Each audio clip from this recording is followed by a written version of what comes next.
তারপরে হচ্ছে বেসিনটা পরিষ্কার করব, ঘরটা মুছবো, এর ভেতরে কাপড়গুলো ভিজে যাবে। একটু দেরি হয়ে গেল, সমস্যা নেই, বাইরে প্রচণ্ড পরিমাণে রোদ আর বাতাস, এমনিতেই শুকিয়ে যাবে। আর এইদিকে হচ্ছে আমার বাবাটা ঘর ঝাড়ু দিয়ে দিচ্ছে, বলছে আম্মু তুমি ওগুলো করো আর আমি তোমাকে ঘরটা ঝাড়ু দিয়ে দিই। ও কিন্তু মাশাআল্লাহ অনেক সুন্দর ঘর ঝাড়ু দিতে পারে, মানে যেটুকু করে সুন্দরভাবেই করে। ও এখানে হচ্ছে কাজ করছে আর দিয়ানা ওকে ডিস্টার্ব করছে, ওর পিছু পিছু ঘুরছে আর কি, এভাবেই দুজনের সময় কাটে।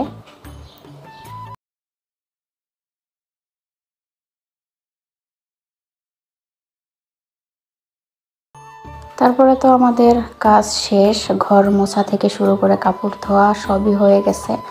এখন হচ্ছে আমি দিয়ানাকে খাবার দিলাম। ও হচ্ছে খাবারের জন্য পেছনে ঘোরাঘুরি করছিল, তাই ওকে আগে খাবারটা দিলাম। আর এখন হচ্ছে রান্না করব আমাদের জন্য। প্রথমেই আমি পানি বসিয়ে দিয়েছি, ফুটানো পানি ছাড়া তো আর রান্নাটা করতে পারবো না, তাই হচ্ছে পানিটা আগে বসালাম। আর অনেকক্ষণ বসে ভাবলাম যে কী রান্না করি। তারপরে মনে পড়লো এই নোনা ইলিশটার কথা, এটা আপনাদের ভাইয়া নিয়ে আসছিল, সেটা তো আপনাদের সাথে শেয়ার করেছিলাম। তো রান্না করা হয়নি, আজকে ভাবলাম যে এখান থেকে কিছুটা রান্না করি। আর অনেক দিন হয়ে গেল শুটকির তরকারি খাওয়া হয় না, এই কারণে শুটকিটা নিয়ে বসে পড়েছি। আর এখানে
ছেলেও অনেক পছন্দ করে। দিন দিন ভাগ বেড়ে চলেছে আর কি। তো মাছের ডিমটা আমি খুব সুন্দরভাবে একটু সময় নিয়ে ভাজতেছি, তা না হলে ভিতরে আবার কাঁচা থেকে যাবে। সাথে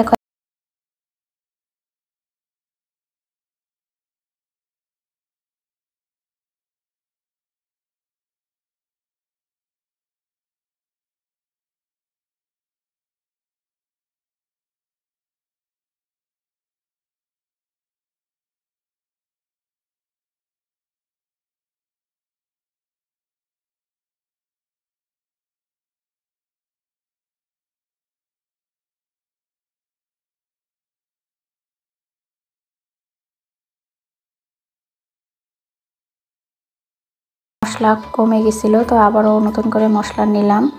আর এই তো নোনা ইলিশটা খুব ভালোভাবে ধুয়ে নিয়েছি আর হালকা গরম পানিতে ভিজিয়ে রেখেছি, কারণ এর ভেতরে প্রচুর পরিমাণে লবণ থাকে, তো লবণটা যাতে চলে যায় এই কারণে। আর এখানে পেঁয়াজটা ভাজা হয়ে গেছে, সাথে আমি আদা রসুন বাটা দিয়ে দিলাম। আর আমি কিন্তু এই তরকারিতে রসুন দেব আলাদাভাবে, সেই রসুনটা হচ্ছে পাটায় ছেঁচে তারপরে দেব। তো এখানে আদা রসুন বাটা দিয়ে আমি একটু ভেজে নিয়েছি তেলের সাথে। তারপরে একে একে হলুদের গুঁড়া, মরিচের গুঁড়া আর দিয়ে দেবো হচ্ছে সামান্য পরিমাণে লবণ। তো সামান্য দেওয়ার কারণ হচ্ছে নোনা ইলিশের সাথে প্রচুর পরিমাণে লবণ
নামাজ শেষ করে উঠলাম, আর তখন বাবা ছেলে বলল যে চাপটি খাবো।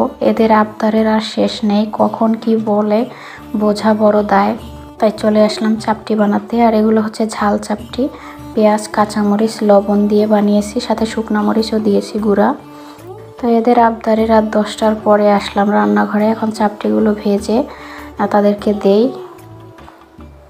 এই তো বন্ধুরা, চাপটিগুলো ভেজে নিয়েছি, আর এগুলো কিন্তু মচমচে করে ভেজেছি, তারা যেমন পছন্দ করে সেরকমভাবেই করেছি।